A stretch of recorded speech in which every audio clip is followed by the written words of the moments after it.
Hello my dear students, welcome back to my YouTube channel. मेरे YouTube channel पर आप लोग का बहुत बहुत स्वागत है। डियर स्टूडेंट, आज की क्लास में हम लोग टीजीटी सोशल साइंस के जो पॉलिटिकल साइंस वाले 5वें चैप्टर का शुरुआत किया था उसके आगे की चीज़ों का अध्ययन करेंगे। पहले वाली जो क्लास थी इसकी, उसमें मैंने आप लोगों के इस क्लास से जितने भी महत्वपूर्ण रिलेटेड टर्म थे उन सब का अध्ययन आप लोग को करवा दिया था।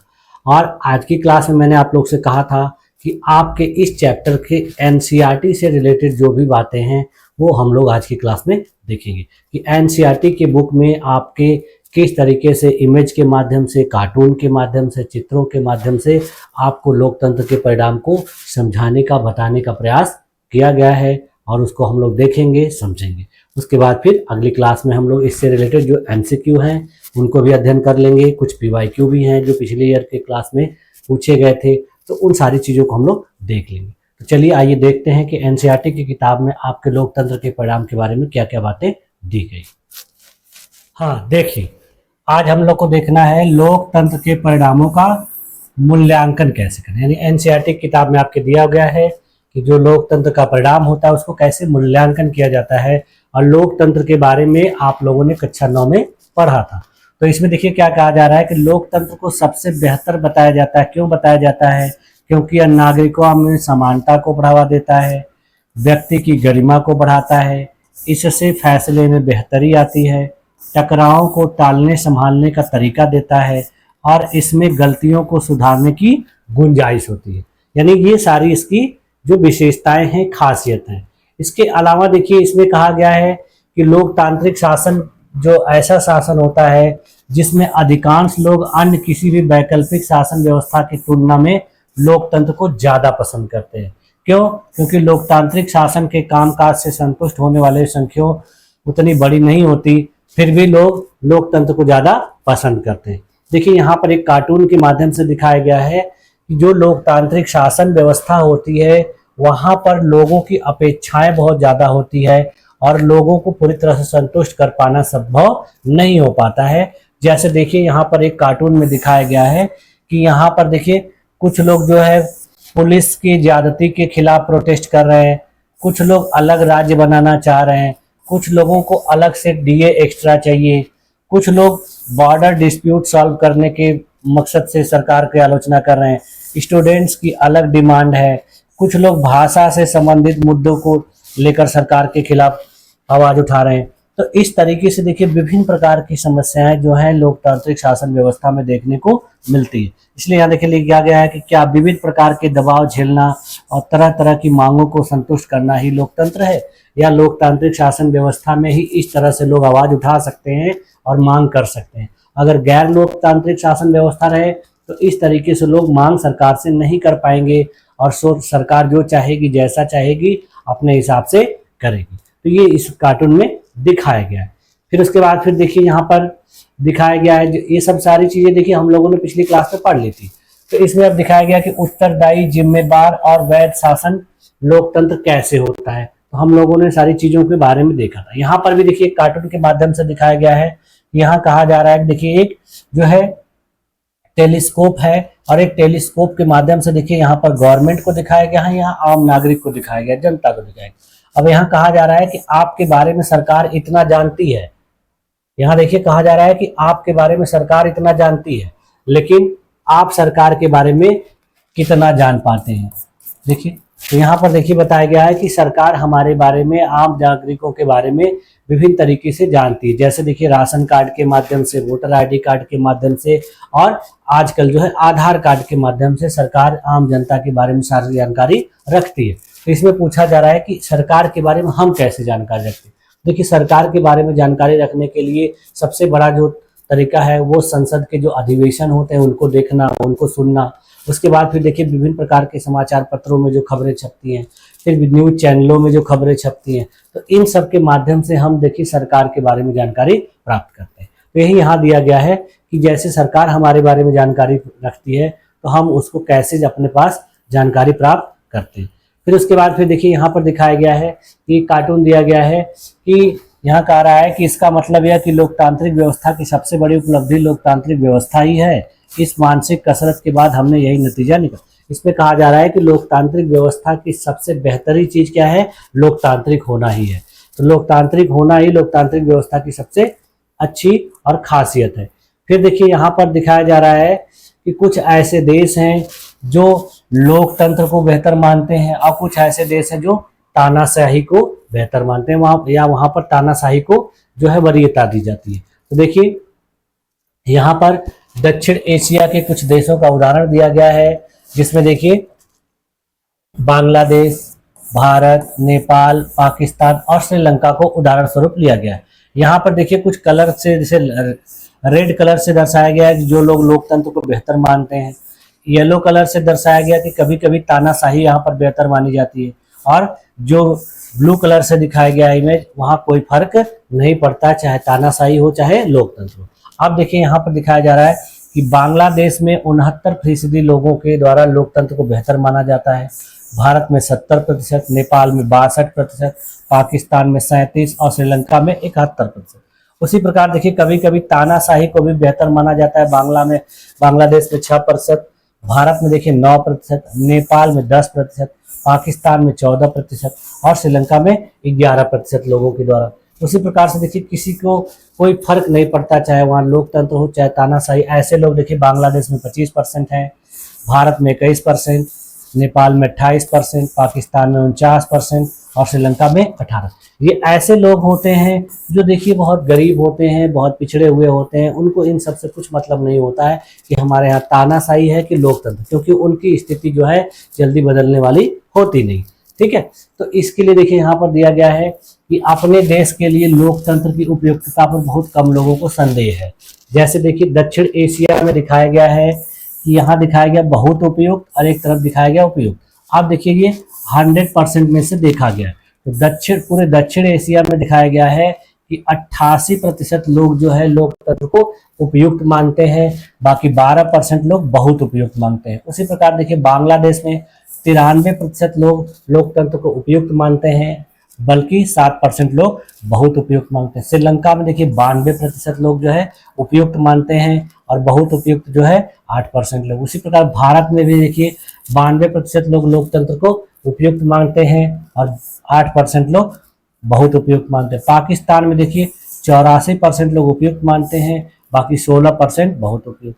नेपाल में देखिए ये प्रतिशत जो है घट जाता है, यहाँ पर देखिए 79% लोग जो है उपयुक्त मानते हैं, बाकी 21% लोग बहुत उपयुक्त। तो देखिए लोकतंत्र के लिए भरपूर समर्थन यहाँ दिखाया गया है, यानी जनता द्वारा चुने गए शासकों के शासन से सहमत लोगों की संख्या, यानी जनता के द्वारा जो शासन चुन लिया गया है शासक, उसके लिए देखिए कितने लोग जो है पूरी तरह से समर्थन दे रहे हैं, सहमत है। तो देखिए यहाँ फिर उसी तरीके से दिखाया गया दक्षिण एशिया, और दक्षिण एशिया में फिर 5 देशों का उदाहरण दिया गया। संपूर्ण दक्षिण एशिया में देखिए 94% लोगों के द्वारा कहा जा रहा है कि ये उपयुक्त है, लेकिन बाकी 6% लोगों के द्वारा कहा जा रहा है कि जो शासन हमारे द्वारा चुना गया है, जो शासक चुना गया है वो बहुत उपयुक्त है। इसी प्रकार देखिए श्रीलंका में 98% लोगों के द्वारा उपयुक्त माना जाता है, बाकी उससे कम लोगों के द्वारा यानी 2% लोगों के द्वारा कहा जाता है कि जो है बहुत उपयुक्त है। उसके बाद बांग्लादेश में देखिए 96% है। उसी प्रकार भारत में 95, नेपाल में 94 और पाकिस्तान में 81। तो ये देखा जा रहा है कि देखिए कैसे कितने प्रतिशत लोगों के द्वारा ये जो है बहुत उपयुक्त है और कितने प्रतिशत लोगों के द्वारा केवल उपयुक्त है। ठीक है, अब देखिए उसके बाद फिर आर्थिक समृद्धि और विकास के बारे में दिखाया गया है कि लोकतांत्रिक शासन व्यवस्था में देखिए कभी कभी इस तरीके से देखने को मिलता है। यहाँ पर देखिए आर्थिक समृद्धि और आय का बंटवारा दिखाया गया है 2000 से 2006 के बीच। यहाँ दिखाया जा रहा है कि जो धनी वर्ग के लोग हैं, देखिए ये अमेरिका का इमेज है, यहाँ पर दिखाया जा रहा है कि लोकतांत्रिक शासन व्यवस्था देखिए कुछ देशों में जो है बहुत सही नहीं है। यहाँ पर देखिए दिखाया जा रहा है कि अमेरिका एक लोकतांत्रिक देश है, यहाँ पर देखिए धनी लोगों की संख्या बहुत ज्यादा है, तो यहाँ पर देखिए ऊपर का हिस्सा जो है बहुत हेल्दी दिखाया गया, बहुत ताकतवर दिखाया गया। उसके बाद फिर देखिए यहाँ पर जो बीच का जो हिस्सा दिखाया गया ये देखिए कमजोर दिखाया गया है, यानी ये गरीब लोगों को दिखाया गया है, यानी ये जो मध्यम वर्ग के लोग हैं। और फिर देखिए जो नीचे पैर वाला हिस्सा एकदम पतला दुबला दिखाया गया, ये दिखाया जा रहा है कि गरीब है। तो इस तरीके से दिखाया जा रहा है कि लोकतांत्रिक देश में जो आर्थिक समृद्धि है और जो आय का बंटवारा है वो एक समान नहीं होता है। संपत्ति का कुछ ही लोगों के पास केंद्रीकरण हो जाता है, कुछ लोग बहुत ज़्यादा संसाधनों पर अधिकार जमा के रखते हैं और कुछ लोगों के पास अधिकारों की कमी रहती है। तो इस तरीके से दिखाया जा रहा है कि ये लोकतांत्रिक शासन व्यवस्था में ऐसा देखने को मिलता है। देखिए यहाँ पर कार्टून में धनी और गरीब लोगों के बीच में ये डिफरेंस को दिखाने की कोशिश की गई है। उसी प्रकार से देखिए इस इमेज में भी दिखाया गया है कि यहाँ पर देखिए दिखाया गया है कि जैसे देखिए ब्राजील का उदाहरण है और एक जर्मनी का उदाहरण है। देखिए जर्मनी और ब्राजील में देखिए इस तरह से उदाहरण दिखाया गया है कि यहाँ पर देखिए कहा जा रहा है कि वो मेरे प्यारे बच्चे तुम इतना नीचे कैसे रह गए, तो फिर यहाँ कह रहा है तुम ही बताओ कि मैं कैसे नीचे रह रहा हूँ। देखिए इसे पिछड़ेपन का कारण क्या है, आवास, स्वास्थ्य की सुविधा, स्कूल व्यवस्था और भूख, यानी इन सब वजहों से ये जो है इतना पीछे रह गया है, बाकी जो ये लोग आगे निकल गए। तो इस तरह से देखिए विभिन्न प्रकार के कार्टून के माध्यम से दिखाया जा रहा है कि देखिए यहाँ पर कहा जा रहा है कि अफ्रीका और ब्राजील जैसे देशों में ऊपरी के 20% लोगों का कुल राष्ट्रीय आय के 60% हिस्से पर कब्जा है, यानी वहाँ के 20% जो लोग हैं उनका देश के राष्ट्रीय आय में 60% हिस्से पर कब्जा है, जबकि नीचे के केवल 20% लोगों के पास राष्ट्रीय आय का मात्र 3% हिस्सा जो है उस पर वो जीवन अपना बसर करने के लिए मजबूर हैं। डेनमार्क और हंगरी जैसे मुल्क इस मामले में देखिए कहीं ज़्यादा बेहतर कहे जाएंगे। इसमें देखिए ये दिखाया जा रहा है कि गरीब वर्ग के आगे सदा अवसरों की असमानता बरकरार रहती है। अगर आमदनी के समान वितरण और आर्थिक प्रगति को आधार मानकर ही लोकतांत्रिक व्यवस्थाओं के आर्थिक कामकाज का मूल्यांकन किया जाए तो पूछा जा रहा है कि आपका फैसला क्या होगा। देखिए यहाँ पर ये चार्ट के माध्यम से दिखाया गया है कि विभिन्न देशों में आर्थिक विकास की दरें किस प्रकार से हैं। ये जितने भी देश हैं देखिए इसमें दिखाया गया है, कुछ ऐसे देश हैं जो लोकतांत्रिक शासन वाले हैं, कुछ ऐसे हैं जो तानाशाही वाले हैं, कुछ ऐसे हैं जो तानाशाही वाले गरीब देश हैं और कुछ ऐसे हैं जो लोकतंत्र वाले गरीब देश हैं। अब देखिए इनमें जो ये विकास की दर है 1950 से लेकर 2000 के बीच की दिखाई गई। इसमें देखिए सभी लोकतांत्रिक शासन व्यवस्था में विकास की दर 3.95% है, जबकि देखिए तानाशाही वाले देशों में 4.42% है। तानाशाही वाले गरीब देशों में देखिए विकास की दर 4.34 है और लोकतंत्र वाले गरीब देशों में विकास की दर 4.28 है।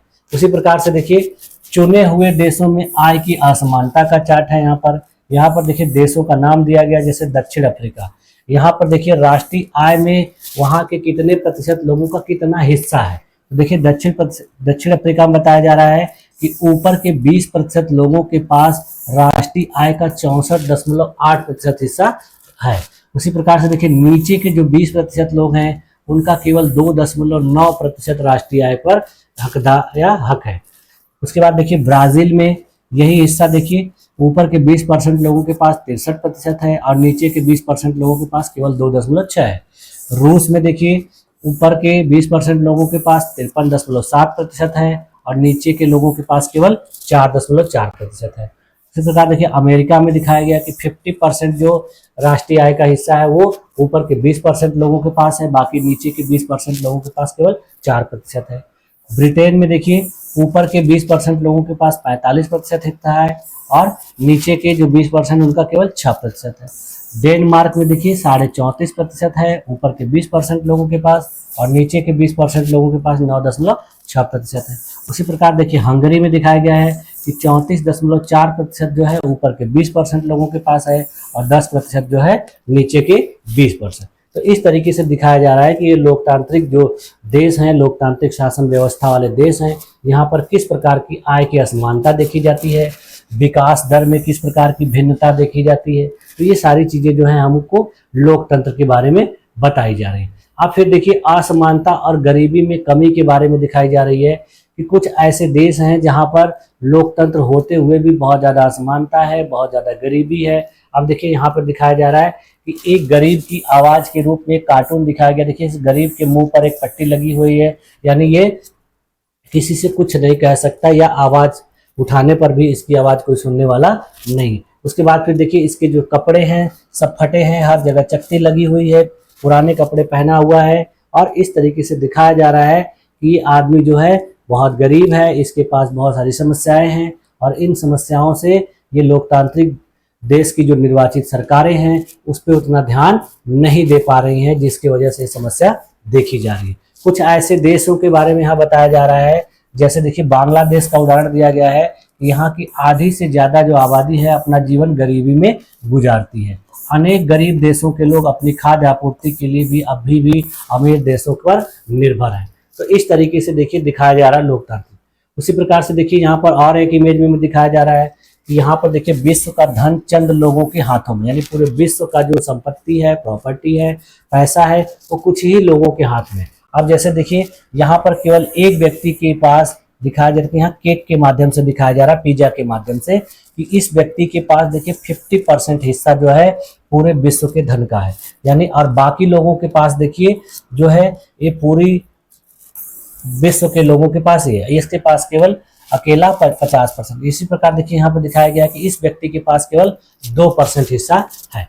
तो इस तरीके से देखा जा रहा है कि जो आय की असमानता है वो लोकतांत्रिक देशों में बहुत ज्यादा देखने को मिल रही है। यहाँ पर देखिए पूरे विश्व का धन दिखाया जा रहा है और यहाँ पर ये दिखाया जा रहा है कि इसके पास पूरे का केवल 50। और इसमें किसको दिखाया जा रहा है, ये देखिए यूएसए को दिखाया जा रहा है, क्योंकि देखिए यूएसए यहीं पर है। तो कहा जा रहा है कि पूरे विश्व के धन का 50% केवल अकेला यूएसए रखता है। फिर उसी प्रकार से देखिए सामाजिक विविधताओं में असमानता भी दिखाई गई है। इसमें भी देखिए बहुत सारी बातें बताई गई हैं और कहा जा रहा है कि समाज में भी बहुत सारी विविधताएं होती हैं, असमंजस होता है। जैसे देखिए समाज में संघर्ष दिखाई देता है। यहाँ पर देखिए एक जैकेट के दो पार्ट को दिखाया जा रहा है कि एक ही समाज में रहने वाले जो लोग होते हैं आपस में संघर्ष करते हुए दिखाए जाते हैं। तो इसी तरीके से यहाँ पर दिखाया गया है। उसके बाद फिर देखिए यहाँ पर एक इमेज में दिखाया जा रहा है, यहाँ पर देखिए सफेद और ब्लैक कलर से दिखाया जा रहा है। तो किस तरीके से दिखाया जा रहा है, जैसे देखिए बहुत से ऐसे देश हैं दुनिया में जहाँ पर श्वेत और अश्वेत के मामले में जो है विरोध देखा जाता है, भेदभाव देखा जाता है। तो यहाँ पर दिखाया जा रहा है कि किस तरीके से ये लोग एक दूसरे के साथ हेल मिल कर रहे हैं, आपस में जुड़ रहे हैं। ठीक है। फिर उसके बाद देखिए नागरिकों की गरिमा और आज़ादी से संबंधित बातें बताई गई है।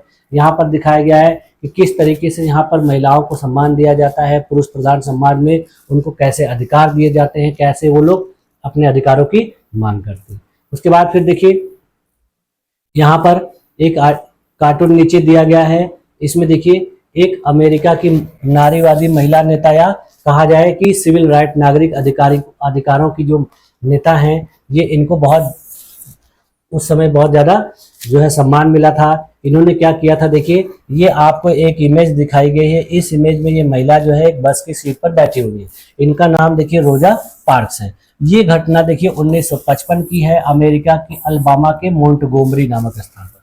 इस पे देखिए दिखाया जा रहा है कि ये सीट पर बैठी हुई हैं। तो यहाँ पर एक व्यक्ति जो है कह रहा है कि ये सीट मेरी है, तो आप इस पर क्यों बैठी है। तो ये देखिए जिसमें आपसे पूछा जा रहा है कि आप इनके बारे में क्या जानते हैं। तो देखिए ये जो है अमेरिका में first lady of civil rights के नाम से जानी जाती हैं। इन्होंने अश्वेत लोगों को जो भेदभाव का सामना करना पड़ता था उसको उन्होंने विरोध किया था। यहाँ पर देखिए इस बस में दिखाया गया है कि आगे की जो सीटें होती थी, 4 सीटें, वे ये रिजर्व होती थी और जो श्वेत लोग होते थे वो इस पर बैठते थे। अब देखिए 75% जो हिस्सा होता था बस का वो अश्वेत यानी काले लोग रहते थे, बाकी जो अश्वेत लोग होते थे उनको आगे बैठने के लिए मिलता। तो अब देखिए इन्होंने कहा कि मैं इस सीट से नहीं उठूंगी और इसके बाद इनको क्या किया गया, जेल भेज दिया गया।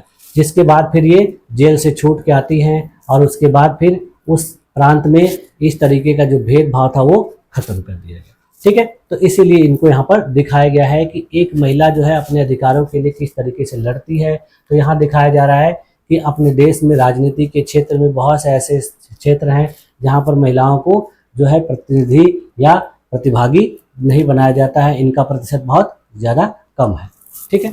अब देखिए यहाँ कहा जा रहा है कि जो लोग मानते हैं हमारे देश में वोट का असर पड़ता है, उसमें देखिए फिर उसी प्रकार से दक्षिण एशिया और दक्षिण एशिया के 5 देशों का उदाहरण दिया गया है। जैसे देखिए दक्षिण एशिया में जो है 65% लोग मानते हैं कि हमारे देश में वोट का असर पड़ता है।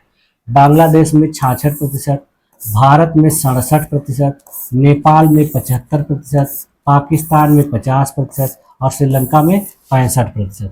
तो इस तरीके से देखिए यहाँ दिखाया जा रहा है कि लोगों का कहना है कि वोट का असर किस तरीके से पड़ता है। ठीक है। उसके बाद फिर देखिए इसमें क्वेश्चन दिए गए हैं।